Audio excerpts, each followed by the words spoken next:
ಆಗಿದೆ ಎಂತಕ್ಕೆ ಅಂತಂದ್ರೆ ನಿನಗೆ ಬೈಕ್ ಕಾಲೆಟ್ ಕಲಾಕಣೋ ರೇಗಿಸಿದಾರಣ. ಬಟ್ ಆದ್ರೆ ನಾನು ಅದನ್ನೇ ಚಾಲೆಂಜ್ ಆಗಿ ತಗೊಂಡು ನಾನು ಇವತ್ತಿಗೂ ಯಾವ ಬೈಕ್ ಕೊಟ್ಟರು ಓಡಿಸ್ತೀನಿ, ಯಾವ ಕಾರ್ ಕೊಟ್ಟರು ಓಡಿಸ್ತೀನಿ. ಸಿನಿಮಾಗ ನಾಯಕ ನೀವೇ. ಹೌದಣ್ಣ. ಪಟೇಲನ್ನು ಬಿಚ್ಚಾಕಿ ಆಡಿಷನ್ ಕೊಡ್ತೀರಾ ನೀವು ಅಲ್ಲಿ? ಬಟ್ಟೆಲ್ಲ ಬಿಚ್ಚಾಕಿ ಅಂದ್ರೆ ಶರ್ಟ್. ಅದೇ ಶರ್ಟ್ ಬಿಚ್ಚಾಕಿ ಅಂದೆ ನಾನು, ಬೇರೆ ಇನ್ನೇನಿಲ್ಲಪ್ಪ. ಯಾಕೆ ನೀನು ಈ ತರದ ದೈವದ್ ಮಾಡ್ತಾ ಇದೀಯ ಅನ್ನೋ ತರ ಏನಾದ್ರು ಕಾಂಟ್ರವರ್ಸಿ ಆಯ್ತಾ? ಏನಾದ್ರು ಆ ತರದ ಘಟನೆಗಳು ಏನಾದ್ರು ಆಗಿತ್ತಾ? ಹೆಂಗೆ ಯಾವ ತರ?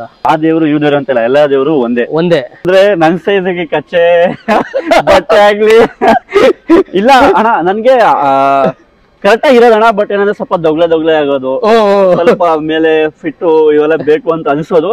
ಹಾಯ್, ಎಲ್ರಿಗೂ ನಮಸ್ಕಾರ. ನಾನು ನಿಮ್ಮ ಪ್ರೀತಿಯ ಕನ್ನಡಿಗ ಕಲರತಿ ಮಹಾದೇವ್ ಮಾತನಾಡ್ತಾ ಇದ್ದೀನಿ. ಪ್ರತಿಯ ಸಂದರ್ಶನದ ಮಹಾದೇವ ಕಥೆಯ ಕಾರ್ಯಕ್ರಮಕ್ಕೆ ತಮ್ಗೆಲ್ರಿಗೂ ಪ್ರೀತಿಯ ಸ್ವಾಗತ ಹೇಳ್ತಾ, ಇವರು ಮೂರ್ತಿ ಚಿಕ್ಕದಾದರೂ ಕೀರ್ತಿ ದೊಡ್ಡದು. ಹಾಗೆಯೇ 12ಕ್ಕೂ ಹೆಚ್ಚು ಸಿನಿಮಾಗಳಲ್ಲಿ ಅಭಿನಯ ಮಾಡಿದ್ದಾರೆ. ಹಾಗೆಯೇ ಇತ್ತೀಚೆಗೆ ತುಂಬ ಬ್ಲಾಕ್ ಬಾಸ್ಟರ್ ಆದಂತಹ ಮೂವಿ ಕಾಂತಾರ ಚಾಪ್ಟರ್ 1.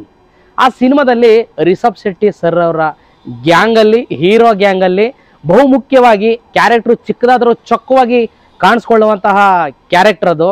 ಅವರು ಬೇರೆ ಯಾರು ಅಲ್ಲ, ನಮ್ಮ ಆತ್ಮೀಯ ಸ್ನೇಹಿತರಾದಂತಹ ಮನ್ಸೂರ್ ಹಬೀಬ್ ಅಂತ. ಹಾಯ್ ಸರ್, ನಮಸ್ತೆ. ನಾನು ತಮಿಳ್ನಾಡು ಹುಟ್ಟಿದ್ದು, ಬೆಳೆದಿದ್ದೆಲ್ಲ ಬೆಂಗಳೂರೇನೆ. ನನ್ನ ವಿದ್ಯಾಭ್ಯಾಸ ಎಲ್ಲ ಚಂದಲೇಟ್ ವಿಜಯನಗರದಲ್ಲಿ ಆಯ್ತಣ್ಣ.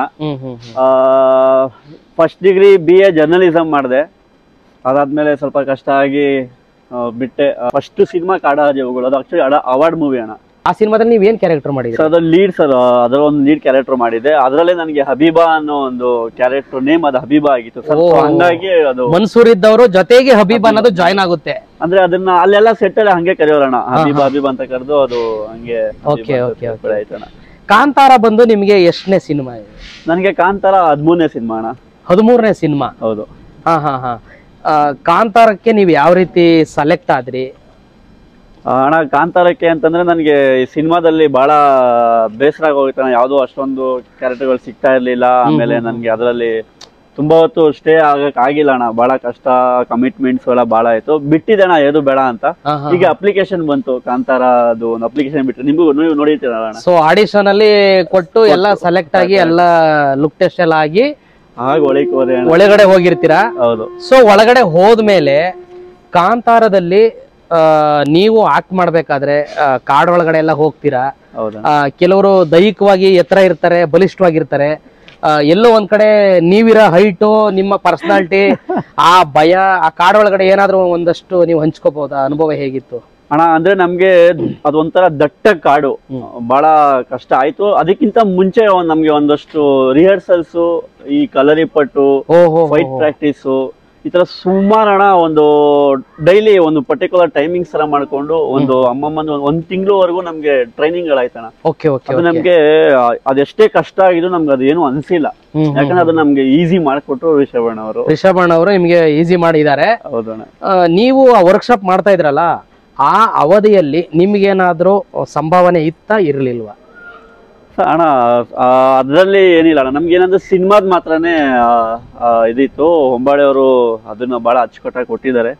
ಅದ್ರಲ್ಲಿ ಯಾವ್ದೇ ತರ ನಮ್ಗೆ ಇದಿಲ್ಲ ಅಣ್ಣ. ಚೆನ್ನಾಗಿ ಸಂಭಾವನೆ ಎಲ್ಲ. ಅಂದ್ರೆ ರಿಹರ್ಸಲ್ ವರ್ಕ್ಶಾಪ್ ಟೈಮ್ ಅಲ್ಲಿ ನಿಮ್ಗೆ ಯಾವ್ದೇ ರೀತಿ ಸಣ್ಣ ಪುಟ್ಟದ ಅಮೌಂಟ್ ಇರ್ಲಿಲ್ಲ? ಇಲ್ಲ ಅಣ್ಣ. ಬಟ್ ಹೋಗೋ ಬರೋ ಕನ್ವೆನ್ಸ್ ಚಾರ್ಜ್ ಪ್ರತಿಯೊಂದನ್ನು ಕೊಟ್ಟಿದ್ದಾರೆ. ತುಂಬಾ ಚೆನ್ನಾಗಿ ನೋಡ್ಕೊಂಡಿದ್ದಾರೆ. ಸೂಪರ್ ನೋಡ್ಕೊಂಡಿದ್ದಾರೆ. ಸ್ಕ್ರೀನ್ಗೆ ನೀವು ನಿಲ್ಲಿಸ್ಬೇಕಾದ್ರೆ ನಿಮ್ಮನ್ನ ಡೈರೆಕ್ಷನ್ ಡಿಪಾರ್ಟ್ಮೆಂಟ್ ಆಗ್ಲಿ, ರಿಷಬ್ ಅಣ್ಣ ಆಗ್ಲಿ, ಏನಾದ್ರು ಅವ್ನು ಎಲ್ಲಾರ್ಗಡೆ ಒಂದ್ ಕಡೆ ಮರೆಯಾಗ್ಬಿಡ್ತಾನೆ, ಕರ್ಕ ಬಂದವನ್ನ ಮುಂದೆ ನಿಲ್ಲಿಸ್ಬೇಕು, ಆ ಸಮಯದಲ್ಲಿ ಏನಾದ್ರು ಹೆಲ್ಪ್ ಮಾಡ್ತಾ ಇದ್ರಾ? ಇಲ್ಲ ಏನಾದ್ರು ಹೇಳ್ತಾ ಇದ್ರಾ? ಹೆಂಗೆ ಅಣ್ಣ? ಫಸ್ಟ್ ಡೇ 1 ಶೂಟ್ ಅಲ್ಲಿ ನನಗೆ ಅಣ್ಣ ಹೇಳಿದ್ರು. ನಾನು ಮತ್ತೆ ಅವಿನಾಶ್ ಅಂತ ಒಬ್ರಿದ್ರು ಅಣ್ಣ. ನಮ್ಮಿಬ್ರು ಸ್ವಲ್ಪ ಹೈಟ್ ಕಡಿಮೆನೆ, ಸ್ಪಾಟರ್ಸ್ ಆಗಿದೆ ಸಿನಿಮಾದಲ್ಲಿ. ನಮ್ಮಿಬ್ರಿಗೂ ನೀವು ಮುಂದೆ ಹೋಗ್ರೋ ಅಂತ ನಮ್ಗೆ ಅಣ್ಣನೇ ಮುಂದೆ ಬಿಟ್ಟಿದ್ದಣ್ಣ. ಹಂಗೆಲ್ಲ ನಾವು ಕಂಡಿಲ್ಲ ಅಂತ ನಮ್ಗೆ DOP ಸರ್ ಬಹಳ ಥ್ಯಾಂಕ್ ಯು ಅರವಿಂದ್ ಅಣ್ಣಂಗೆ. ಅವ್ರು ಕರೆದು ಮನ್ಸೂರ್ ಮುಂದೆ ಬಾ, ಆ ಕಡೆ ಬಾ, ಈ ಕಡೆ ಬಾ ಅಂತ ಒಂದಷ್ಟು ಅವರೇ ಕರೆಯೋರಣ್ಣ ಸ್ಕ್ರೀನ್ ಮುಂದೆ ಎಲ್ಲ. ಬಹಳ ಹೆಲ್ಪ್ಫುಲ್ ಆಯ್ತಾವೆಲ್ಲ ನನಗೆ. ಒರಿಜಿನಲ್ ಅಲ್ಲಿರುವಂತಹ ಮೂಲ ನಿವಾಸಿಗಳು ನಿಮ್ ಜೊತೆ ಒಂದಷ್ಟು ಜನ ಆಕ್ಟ್ ಮಾಡಿದ್ದಾರೆ. ಅವ್ರಗಳ ಜೊತೆ ಇದ್ದಾಗ ಆ ಕಾಸ್ಟ್ಯೂಮ್ ಬಗ್ಗೆ ಆಗ್ಲಿ, ಅವ್ರ ಅನುಭವ ಯಾವ ರೀತಿ ನಿಮ್ ಜೊತೆ ಹಂಚ್ಕೋತಾ ಇದ್ರು ಅವರು? ಅಣ್ಣ ಅಂದ್ರೆ ಅಲ್ಲಿ ಸುನಿಲ್ ಸಿದ್ದಿ ಮತ್ತೆ ಅವ್ರ ಒಂದಷ್ಟು ತಂಡ ಇತ್ತಣ್ಣ. ಅವರೆಲ್ಲ ಸಿದ್ದಿ ಜನಾಂಗದವರು. ನಮ್ಗೆ ಅವ್ರಿದೆಲ್ಲ ಬಹಳ ತಿಳ್ಕೊಂಡ್ವಿ ಅಣ್ಣ. ಇವಾಗ ಏನೋ ಒಂದು ಹುಳ ಹೋಯ್ತು ಇಲ್ಲ ಏನೋ ಒಂದು ಹೋಗ್ತು ಅಂದ್ರೆ ನಮ್ಗೆ ಅದ್ರ ಹೆಸರುಗಳೆಲ್ಲ ಏನೋ ಸರಿಯಾಗಿ ಗೊತ್ತಿರಲ್ಲ. ಅವಾಗ ಸುನಿಲ್ ಅಣ್ಣ ಬರೋರು ಇದು ಇಂತ ಹೆಸರು ಮಗ, ಇದು ಹಿಂಗಿರುತ್ತೆ, ಇದು ಇಲ್ಲಿ ಹುಟ್ಟುತ್ತೆ, ಇದು ಕಚ್ಚಲ್ಲ, ಇದು ಕಚ್ಚಿದ್ರೆ ಏನಾಗಲ್ಲ, ಇಂಥವೆಲ್ಲ ಸುಮಾರು ಹೇಳ್ಕೊಟ್ರು. ಆಮೇಲೆ ನಮ್ಗೇನೋ ಭಯ ಇರುತ್ತಣ್ಣ ಹೋಗಕ್ಕೆ. ಏನಾಗಲ್ಲ ಬರೋ ಮಗ, ನಾವೇ ಮನುಷ್ಯರು ತಾನೇ ಕೊಡೋದು, ಅದು ನಮ್ಮಂಗೆ ಬದುಕುತ್ತೆ ಅಂದ್ರೆ ಒಂದಷ್ಟು ಮೋಟಿವೇಶನಲ್ ಆಗಿ ಸ್ಪೀಚ್ ಕೊಡೋಣ ಸುನಿಲ್ ಅಣ್ಣ. ಮನುಷ್ಯರಿಂದ ಆಗ್ಬೋದು, ಯಾವ್ದಾರು ಅಹಿತಕರಕವಾಗಿ ನಿಮ್ಗೆ ಏನಾದ್ರು ಕಾಡುವಂತ ರೀತಿ ಏನಾದ್ರು ಆ ಕಾಡ ಒಳಗಡೆ ಆಯ್ತಾ? ಇಲ್ಲ ಅಣ್ಣ, ಅಂತವ್ ಏನು ಆಗಿಲ್ಲ. ನಾವು ಪ್ರತಿಯೊಂದನ್ನು ಬಹಳ ಎಂಜಾಯ್ ಆಗಿದ್ವಿ ಅಲ್ಲಿ. ಅಂತದ್ದು ಯಾವ್ದೋ ಘಟನೆ ಆಗಿಲ್ಲ. ತುಂಬಾ ಖುಷಿಯಾಗಿದ್ವಿ ಅಣ್ಣ. ನಮ್ಗೆ ಅಷ್ಟು ದಟ್ಟ ಕಾಡೊಳಗೆ ನಾವು ಇವರ ಫಸ್ಟ್ ಟೈಮ್ ಹೋಗಿದಲ್ಲ, ಸೊ ನಮ್ಗೆ ಬಹಳ ಖುಷಿಯಿಂದಾನೆ ಅಂತ ಏನು ಅನಾಹುತ ಏನಾಗಿಲ್ಲ ಅಣ್ಣ. ಫಸ್ಟ್ ಡೇ ನೀವು ದೊಡ್ಡ ಸಿನಿಮಾ ಸೆಟ್ಗೆ ಬಂದ ನಾನು ನಿಂತಿದ್ದೀನಿ ಅಂದಾಗ ನಿಮ್ಮ ಅನುಭವ ಹೇಗಿತ್ತು ಅಲ್ಲಿ ಆ ಕ್ಯಾಮ್ರಾ ಮುಂದೆ ನಿಂತಾಗ? ಅಣ್ಣ ಒಳ್ಳೆ ಕ್ವಶನ್ ಅಣ್ಣ, ಸೀರಿಯಸ್. ಯಾಕೆ ಗೊತ್ತಾ, ಫಸ್ಟ್ ಡೇ ಒನ್ ಹುಣಸೆ ಮಕ್ಕಿ ಅಂತ ಒಂದ್ ಜಾಗದಲ್ಲಿ ಫೈಟ್ ಸ್ಟಾರ್ಟ್ ಮಾಡ್ತಾರೆ. ಅದು ಫಸ್ಟ್ ಏನು ಕಾಡು ಪಾಪ ಅಟ್ಯಾಕ್ ಆಗುತ್ತೆ. ಅದೊಂದು ಲೊಕೇಶನ್ ನೋಡಿರ್ತೀನಿ ನಾನು, ಮರದ ಮೇಲೆ ಹತ್ತಿರ್ತೀನಿ, ಕಾಡು ಪಾಪ ಅಟ್ಯಾಕ್ ಆಗುತ್ತೆ. ಅದು ಫಸ್ಟ್ ಡೇ ಒನ್ ಹೋಗ್ಬೇಕಣ್ಣ. ಫುಲ್ ಲೈಟಿಂಗ್ಸ್ ಮಾಡಿ ನಮಗೆ ಹೆಂಗ್ ಅನಿಸ್ತು ಅಂದ್ರೆ ಅಣ್ಣ, ಫಸ್ಟ್ ಟೈಮ್ ಒಳಗೆ ಹೋಗಿ ಕಾಲಿಟ್ಟಾಗ ಏನೋ ಒಂದು ಬೇರೆ ದೇಶಕ್ಕೆ ಬಂದಿದೀವೇನೋ. ಅಮೆಝಾನ್ ಕಾಡ್ಗೆನೆ ಸೇಮ್ ಅದೇ ಅಣ್ಣ. ಇನ್ನೊಂದ್ ಏನ್ ಗೊತ್ತಾ, ಈ ಅವತಾರ ಎಲ್ಲ ಬರುತ್ತಲ್ಲ ಅಣ್ಣ, ಸಡನ್ ಆಗಿ ಬಿಟ್ಟ ಪ್ರಪಂಚ ನಾವೇ ಸೃಷ್ಟಿ ಮಾಡಿದೀವಿ ಅನ್ನೋ ಹಂಗಿತ್ತಣ್ಣ. ನನ್ಗೆ ನಾನು ರೋಮಾಂಚನ ಆಗೋದೆ, ನನಗೇನೋ ಸ್ಪೀಚ್ಲೆಸ್. ಅವಾಗ ರಿಷಭಣ್ಣನ ಅಕ್ಕಪಕ್ಕ ನಿಂತಾಗ ನಿಮ್ಗೆ ಯಾವ ರೀತಿ ಅನುಭವ ಆಯ್ತು? ದೊಡ್ಡ ದೊಡ್ಡ ಲೆಜೆಂಡ್ ಗಳಿದ್ರಲ್ಲ, ಅವ್ರಗಳ ಜೊತೆ ಎಲ್ಲ ಘಟಾನುಘಟಿಗಳ ಜೊತೆ ನಿಂತಾಗ ನಿಮ್ಗೆ ಏನ್ ಅನುಭವ ಆಯ್ತು ಅವಾಗ? ಅಣ್ಣ ಇದೇ ಅಣ್ಣ, ನಮ್ಗೆ ಇದಕ್ಕಿಂತ ಮುಂಚೆನೆ ನಮ್ಗೆ ಅಣ್ಣ ಸುಮಾರು ನಮ್ಗೆ ಬೂಸ್ಟ್ ಟ್ರೈನ್ ಅಪ್ ಎಲ್ಲ ಮಾಡಿದ್ರು ನಮ್ಗೆ. ಸೊ ಹಂಗಾಗಿ ನಮ್ಗೆ ಏನು ಹಂಗ ಅನಿಸ್ಲಿಲ್ಲ ಅಣ್ಣ. ಅಣ್ಣ ಅದೇ ಹೇಳಿದ್ರ, ನನ್ಗೆ ಹೇಳಿದ್ನಲ್ಲ ಅಣ್ಣ, ಅವ್ರ ಜೊತೆ ಹೋಗಿರೋದಾಗ್ಲಿ, ಅವ್ರೊಬ್ಬ ನಟ, ನೀನು ಒಬ್ಬ ನಟನಾಗೆ ನೋಡು ಅಂತ ನಮ್ಗೆ ಹೇಳಿದ್ರಿಂದ ನಮ್ಗೆ ಹಂಗೇನು ಅನಿಸ್ತಿಲ್ಲ ಅಣ್ಣ. ಖುಷಿ ಇತ್ತು, ಮನ್ಸೊಳಗೆ ಇತ್ತು. ಬಟ್ ಅಣ್ಣ ಹೇಳಿದ ಪಾಯಿಂಟ್ ನಮ್ಗೆ ಯಾವತ್ತೂ ಮನ್ಸಲ್ಲಿ ಇರುತ್ತೆ. ಬಟ್ ಎಕ್ಸ್ಪೆಕ್ಟೇಷನ್ ತೋರ್ಸಿದ್ರೆ ಸಮಸ್ಯೆ ಆಗ್ಬಿಡ್ಬೋದು ಅಂದ್ಬಿಟ್ಟು ನೀವು. ಸಮಸ್ಯೆ ಅಂತ ಏನಿಲ್ಲ ಅಣ್ಣ, ಹೌದಾ, ಸಮಸ್ಯೆ ಅಲ್ಲ. ಬಟ್ ಹೇಳಿದ್ರಲ್ಲ ಅಣ್ಣ ನಮ್ಗೆ ಮುಂಚೆನೆ. ಬಟ್ ಅದು ಬಹಳ ಯೂಸ್ಫುಲ್ ಆಯ್ತು. ಇವಾಗ ಹಂಗೇನಾರು ಹೇಳಿಲ್ಲ ಅಂತಿದ್ರೆ ನಾವು ಅಯ್ಯೋ ಜಯರಾಮ್ ಸರ್ ನಾವ್ ಹಿಂಗಾಗ್ಬಿಡ್ತಿದ್ವಿ. ಬಟ್ ಅಣ್ಣ ಹೇಳಿದ ಪಾಯಿಂಟ್ ನಮ್ಗೆ ಎಷ್ಟು ಯೂಸ್ ಆಯ್ತು ಅಂತಂದ್ರೆ, ಅವ್ರು ಒಬ್ರು ನಟರು, ನಾವು ಒಬ್ರು ನಟರು, ನಾವು ನಟನಾಗಿ ಆಕ್ಟ್ ಮಾಡ್ಬೇಕು, ಅವರು ಒಬ್ರು ನಟರನ್ನೇ ಅಲ್ವಾ ಅಣ್ಣ. ಸೊ ನಮ್ಗದು ತುಂಬಾ ಹೆಲ್ಪ್ ಆಯ್ತು. ನಾವು ಹೇಳಿದ ಮಾತು ತುಂಬಾ ಹೆಲ್ಪ್ ಆಯ್ತು. ಎಲ್ಲೋ ಒಂದ್ ಕಡೆ ನೀವು ಎಲ್ರಿಗೂ ಕಾಸ್ಟ್ಯೂಮ್ ಅಳತೆ ತಗೋತಿರ್ತಾರೆ, ಕಾಸ್ಟ್ಯೂಮ್ ಹಾಕೊಂಡು ನನಗ್ ಜೋಡಿಸೋ ರೀತಿ ಕಾಸ್ಟ್ಯೂಮು ಸಿಗ್ಬೋದಾ, ಇಲ್ಲ ದೊಡ್ಡದಾಗೋದು ಚಿಕ್ಕದಾಗೋದು ಈ ತರದೆಲ್ಲ ವೇರಿಯೇಷನ್ಸ್ ಆಗ್ತಾ ಇರ್ತದೆ ಕೆಲವು ಸೆಟ್ ಅಲ್ಲಿ. ಇಲ್ಲಿ ಏನಾದ್ರು ನಿಮ್ಗೆ ಕಾಂತಾರ ಸೆಟ್ ಅಲ್ಲಿ ಏನಾದ್ರು ಆ ರೀತಿ ಒಂದಷ್ಟು ಅನುಭವ ಏನಾದ್ರು ಆಯ್ತಾ ನಿಮ್ಗೆ?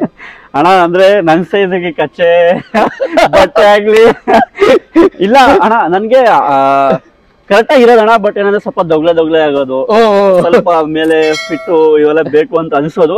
ಬಟ್ ಅಕ್ಕ ನಮ್ಗೆ ಬಹಳ ಅಚ್ಚುಕಟ್ಟಾಗಿ ಮಾಡ್ಕೊಟ್ಟಿದ್ದಾರೆ, ಪ್ರಗತಿ ಅಕ್ಕ. ಹಂಗೇನಾರು ಆಯ್ತು ಅಂತಂದ್ರೆ ಅಕ್ಕ ನಾವು ಹಾಕೊಂಬೇಕೆ ನೋಡೋ, ನಮ್ನ ನೋಡ್ತಾ ಇದ್ರು ಸರ್, ಪ್ರತಿಯೊಬ್ಬರನ್ನ ಅಬ್ಸರ್ವ್ ಮಾಡ್ತಾರೆ ಸರ್ ಅಕ್ಕ. ಕಿಣ್ಣಣ್ಣ ಆಗ್ಲಿ, ಗೋವಿಂದಣ್ಣ, ಅಜಿತ್, ನಮ್ರತಾ ಅವರು, ಒಂದಷ್ಟು ಜನ ಇರ್ತಾರಣ್ಣ, ಪ್ರತಿಯೊಬ್ರು ನೋಡ್ತಿದ್ರು. ಅಕ್ಕ ಏನೋ ನಾವೇನೋ ನನ್ಗೇನೋ ಯಾರು ಹಿಂಗ ಮಾತಾಡಿದ್ರೆ, ಯಾಕೆ ಮಗ ನಿಮ್ಗೆ ಇಷ್ಟ ಆಗ್ತಿಲ್ವಾ ಮಗ, ಏನೋ ಟೈಟ್ ಅನ್ನ ಮಾಡಿಸ್ಬೇಕ ಮಗ, ಪ್ರತಿಯೊಂದು ಕೇಳೋರಣ್ಣ. ಆನ್ ಸೆಟ್ ವಿತ್ ಕಾಸ್ಟ್ಯೂಮ್ ನನ್ನ ಕರ್ಕೊಂಡು ಹೋಗಿದ್ರು. ವಿತ್ ಕಾಸ್ಟ್ಯೂಮ್ ಕರ್ಕೊಂಡು ಹೋಗಿ ನಾವ್ ಅಲ್ಲೇ ಕುತ್ಕೊಂತಿದ್ವಿ, ಅಲ್ಲೇ ತಿಂತಿದ್ವಿ, ಅಲ್ಲೇ ಮಲಗ್ತಿದ್ವಿ. ನಾವೇ ಕಾಡ್ ಜನರೇ ನಾವೇ. ಮನ್ಸೂರ್ ಅವ್ರೆ ಅಣ್ಣ, ಈಗ ನೀವು ಮೂಲತಃ ಮನ್ಸೂರ್ ಅಂತ ಹೆಸರು ಇಟ್ಕೊಂಡಿದ್ದೀರಾ. ನೀವು ಸಿನಿಮಾ ಈ ತೆಗ್ದಿರೋದು ಬ್ಲಾಕ್ ಬಸ್ಟರ್ ಆಗಿರೋದೆಲ್ಲ ಕಾಂತಾರ, ಅದು ದೈವದ ಬಗ್ಗೆ ತೆಗ್ದಿರೋದು, ಕಾಡಿನ ಜನಗಳದು ರಾಜರ ಕಥೆಯನ್ನ ತೆಗ್ದಿದ್ದಾರೆ. ಎಲ್ಲೋ ಒಂದ್ ಕಡೆ ನೀವಿಟ್ಟಿರೋ ಹೆಸರುಗುನು ನಿಮ್ಮ ಒಂದು ಒಳ ಸಮುದಾಯದಲ್ಲಿ ಒಳ ಸ್ಥಳಗಳಲ್ಲಿ ಏನಾದ್ರು ನಿಮ್ಗೆ ಯಾಕೆ ನೀನು ಈ ತರದ ದೈವದ ಮಾಡ್ತಾ ಇದೀ ಅನ್ನೋ ತರ ಏನಾದ್ರು ಕಾಂಟ್ರವರ್ಸಿ ಆಯ್ತಾ? ಏನಾದ್ರು ಆ ತರದ ಘಟನೆಗಳು ಏನಾದ್ರು ಆಗಿತ್ತಾ? ಹೆಂಗೆ, ಯಾವ ತರ? ಇಲ್ಲ ಅಣ್ಣ, ಆತರ ಏನ್ ಕಾಂಟ್ರವರ್ಸಿ ಆಗಿಲ್ಲ ಅಣ್ಣ. ಯಾಕಂತಂದ್ರೆ ನಾವು ಸ್ಕೂಲಲ್ಲೆಲ್ಲ ಓದ್ತಾ ಇರ್ಬೇಕಾರಣ ಭಗವದ್ಗೀತೆ, ದೇವರ ನಾಮಗಳು, ಇದನ್ನೆಲ್ಲ ನಾನು ಮುಂಚೆಯಿಂದಾನು ಹಾಡ್ಕೊಂಡ್ ಬಂದಿದ್ದೀನಿ ಅಣ್ಣ. ನನ್ಗೆ ಜಾಹ್ನವಿ ಮಿಸ್ ಅಂತ, ಜಾಹ್ನವಿ ತೆಕ್ಕುಂಜ ಅಂತ, ಅವರೇ ಸ್ವತಃ ಹಾಡು ಬರೆದು ನನ್ಗೆ ಇದನ್ನೆಲ್ಲ ಹೇಳ್ಕೊಡೋರಣ.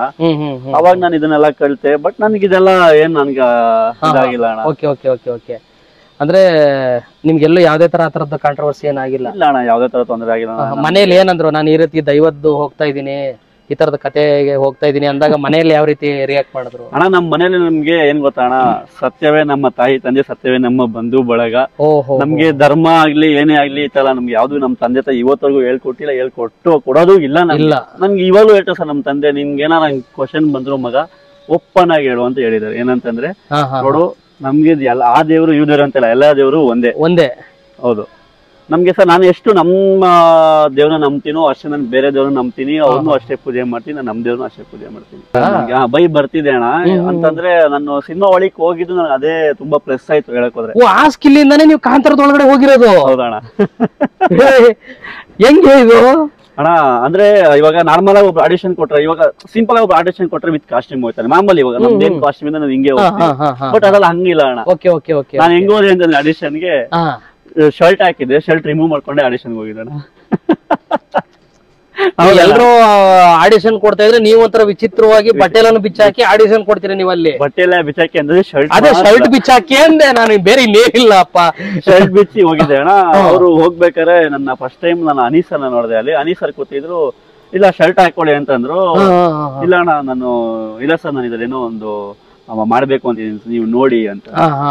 ಇಲ್ಲ ನೀವು ಕಾಸ್ಟ್ಯೂಮ್ ಹಾಕೊಂಡೆ ಹೇಳ್ಬೋದಿತ್ತಲ್ಲ ಅಂತಂದ್ರು. ಇಲ್ಲ ಸರ್ ನಾನು ಏನೋ ಒಂದು ಟ್ಯಾಲೆಂಟ್ ಇದೆ ಸರ್, ಅದನ್ನ ತೋರಿಸ್ತೇನೆ ಅಂತಂದೆ ಸರ್. ಅವಾಗ ಎಗ್ರಿ ಈ ತರ 2 ಶೋ ಜಾಯಿನ್ ಮಾಡಿ ಒಂದೊಂದು ಡೈಲಾಗ್ ಎಲ್ಲ ಹೊಡೆದೆ. ಅವರು ಖುಷಿ ಪಟ್ರು. ಅಲ್ಲಿಂದ ಇನ್ನೊಂದು ರೂಮ್ ಕಳ್ಸಿದ್ರು ನನ್ನ. ಅಲ್ಲಿ ಶನಿಲ್ ಗುರು ಅವರು ಸರ್, ಅದೇ ಕಾಂತಾರದಲ್ಲಿ ಗುರು ಶನಿಲ್ ಸರ್, ಈಗ ಸೂಪ್ರಮ್ ಶೋದಲ್ಲಿ ರವಿಯಣ್ಣ ಕ್ಯಾರೆಕ್ಟರ್ ಮಾಡಿದ್ದಾರೆ. ರಿಷಬ್ ಶೆಟ್ಟಿ ಸರ್ಗೆ ತುಂಬಾ, ರಾಜ್ಬಿ ಶೆಟ್ಟಿ ಅವ್ರಿಗೂ ಬಹಳ ಒಂಥರ ಬಲಗೈ ಬಂಟ ಇದ್ದಂಗೆ ಅವರು ನೋಡಿ ಅವರು ಇಷ್ಟಪಟ್ರು ಸರ್. ಅದಾದ್ಮೇಲೆ ಅವ್ರು ಹೇಳೋದು ಕುಂದಾಪುರ ಎಲ್ಲ ಬರ್ಬೇಕಾಗುತ್ತೆ, ಹೇಳಿದ್ರು ಗಡ್ಡ ಎಲ್ಲ ಕಟ್ ಮಾಡ್ಬೇಡಿ, ಟ್ರಿಮ್ ಮಾಡ್ಬೇಡಿ, ಕೂದಲು ಕಟ್ ಮಾಡ್ಬೇಡಿ ಅಂತ ಹೇಳಿ ನಾನು ಕಾಂತಾರ ಒಳಗೆ ಹೋದೆ. ಕಾಂತಾರ ಒಳಗಡೆ ಹೋದ್ರಿ? ಹೌದು. ಮನೆಯಿಂದ ಹೊರಟು ಹೋಗಿ ಕುಂದಾಪುರ ಹೋಗಿ ತಲುಪಿ ರೂಮ್ ಹೋಗೋವರೆಗೂ ಅದ್ ಏನ್ ಕಷ್ಟ ಬರುತ್ತೋ ಅದು ಪ್ರತಿಯೊಂದು ನಮಗೆ ಕೊಟ್ಟಿದ್ದಾರೆ. ನೀವು ಒಂದಷ್ಟು ಬೇರೆ ಬೇರೆ ಸಿನಿಮಾಗಳು ಮಾಡ್ಬೇಕಾದ್ರೆ ನೀಟ್ ಶೇವಲ್ ಇರ್ತೀರಾ, ಕಟಿಂಗ್ ಎಲ್ಲ ಆಗಿರುತ್ತೆ. ಹೌದು. ಎಲ್ಲೋ ಒಂದ್ ಕಡೆ ವರ್ಷಾನ್ಗಟ್ಲೆ ಇದನ್ನ ಬಿಟ್ಕೊಂಡಾಗ ಎಲ್ಲಾರು ನಿಮ್ಗೆ ಒಂಥರ ಕಿರಿಕಿರಿ ಅಂತ ಏನಾರು ಅನ್ನಿಸ್ತಾ ಇತ್ತಾ? ಆ ಕಿಚ್ಚು ಕಾಸ್ಟ್ಯೂಮ್ ಹಾಕೊಂಡಾಗ ಅದು ಮನೆಯಲ್ಲಿ ಭಯಂಕರ ಬಯಸ್ಕೊಂಡಿದ್ದೀನಣ್ಣ. ಮನೇಲಂತೂ ತುಂಬಾ ಬಯಸ್ಕೊಂಡಿದೀನಿ. ಪ್ರತಿ ಸರಿ ಎಲ್ಲರೂ ಬೈತಾ ಇದ್ರು. ಇಲ್ಲ ಅಣ್ಣ, ಮನೇಲಿ ಬೈಯೋದು ತುಂಬಾ ಸಕ್ಸಸ್ ಆದ್ಮೇಲೆ ಮಾತಾಡೋದ್ ಬೇರೆ ಇರುತ್ತೆ. ಸಕ್ಸಸ್ ಆಗಕ್ಕೂ ಮುಂಚೆ ಈ ತರ ಗೆಟಪ್ ಮಾಡ್ಕೊಂಡಿದಾಗ ಮನೇಲಿ ಏನಂತ ಬೈದ್ರು? ಅಯ್ಯೋ ಏನೋ ಒಳ್ಳೆ ಪೊರ್ಕಿ ತರ ಬಿಟ್ಕೊಂಡು ಓಡ್ತಾ ಇದೀಯಾ. ಇಲ್ಲ ಅಣ್ಣ, ನಮ್ ಕಡೆ ಎಲ್ಲ ಆಕ್ಚುಲಿ ಹಿಂಗೆಲ್ಲ ಇರಲ್ಲ ಯಾರೂನು. ಒಬ್ಬ ಕಲಾವಿದನಾಗಿ ನನ್ ಈ ತರ ಇರ್ಬೇಕಣ್ಣ. ನಾನು ನನ್ಗೆ ಇಷ್ಟಾನೇ, ನಾನು ಇದೆಲ್ಲ ಬಿಡಕ್ ನನ್ಗೇನು ಕಷ್ಟ ಇಲ್ಲ. ಬಟ್ ನೋಡೋರು ನಮ್ ಫ್ಯಾಮಿಲಿಲಾಗ್ಲಿ ಪ್ರತಿಯೊಬ್ರು ಯಾಕೆ ನಿನ್ ಮಗ ಹಿಂಗ್ ಬಿಟ್ಟು ಸಂಬಂಧಿಕರು ಏನಂತ ಇದ್ರೆ ಅದೇ ಸರ್, ಯಾಕೆ ಈ ತರ ಬಿಟ್ಟಿದ್ದೀರಾ ನೀವು, ಹುಷಾರಿಲ್ವಾ ಅಂತಲ್ಲ ಅಣ್ಣ ಕೇಳ್ತಾ ಇದ್ರಲ್ಲ. ಹೇಳಿಲ್ಲ, ಕೇಳೋರು ಯಾಕೆ ಈ ತರ ಬಿಟ್ಕೊಂತಿದ್ದಾನೆ ನೀವೇನ್ ಕೇಳಲ್ವಾ ನೀವು ಈ ತರ ಎಲ್ಲ ಒಂದಷ್ಟು ಹೇಳೋರು. ಬಟ್ ಆದ್ರೂ ಅವ್ರಿಗೆ ಹೋಗ್ತಾ ಹೋಗ್ತಾ ಗೊತ್ತಾಯ್ತು ಮಗ ಏನೋ ಒಂದ್ ಮಾಡ್ತಾನೆ ಅಂತ. ನಮ್ಮ ಅಪ್ಪ ಅಮ್ಮಂಗೆ ಹೋಪ್ ಇತ್ತು. ಇವಾಗ ಅವರೆಲ್ಲ ಬಹಳ ಖುಷಿಲಿದ್ದಾರೆ. ಸಕ್ಸಸ್ ಆದ್ಮೇಲೆ ಸಂಬಂಧಿಕರು ಯಾವ ರೀತಿ ಮಾತಾಡ್ತಾ ಇದ್ದಾರೆ, ಮನೇಲಿ ತಂದೆ ತಾಯಿ ಯಾವ ರೀತಿ ಮಾತಾಡ್ತಾ ಇದ್ದಾರೆ? ಎಲ್ರು ತುಂಬಾ ಖುಷಿಯಾಗಿದೆ. ಎಲ್ರಿಗೂ ನನ್ನ ಫ್ರೆಂಡ್ ಸರ್ಕಲ್, ನಮ್ ಫ್ಯಾಮಿಲಿ, ನಮ್ಮ ಅಪ್ಪ ಅಮ್ಮ, ತಂದೆ ತಾಯಿ ಪ್ರತಿಯೊಬ್ರು ಬಹಳ ಖುಷಿ ಇದ್ದಾರೆ. ಅಂದ್ರೆ ಅಷ್ಟು ದೊಡ್ಡ ಬಿಗ್ ಸ್ಕ್ರೀನ್ ಅಣ್ಣ, ಇಡೀ ದೇಶ ನೋಡ್ತಿದೆ. ಅವ್ರಿಗೂ ಬಹಳ ಖುಷಿ, ನನ್ಗೂ ಬಹಳ ಖುಷಿ ಆಯ್ತು. ನಾನು ಕಾಂತಾರ ಮಾಡ್ತಾ ಇರ್ಬೇಕಾದ್ರೆ ನನಗೊಂದು ಅವಧೂತ ಅಂತ ಒಂದು ಸಿನಿಮಾ ಆಫರ್ ಬಂದಿತ್ತಣ್ಣ. ಅದ್ರಲ್ಲಿ ಲೀಡ್ ಕ್ಯಾರೆಕ್ಟರ್ ಮಾಡ್ತಾ ಇದ್ದೀನಿ. ಲೆಕ್ಕಾಚಾರ ಹೇಳಕ್ ಹೋದ್ರೆ ಸ್ಕ್ರಿಪ್ಟ್ ಹೀರೋ ನಾನೇ ಅಣ್ಣ, ಸಿನಿಮಾಗ್ ನಾಯಕ ನಾನೇನೆ.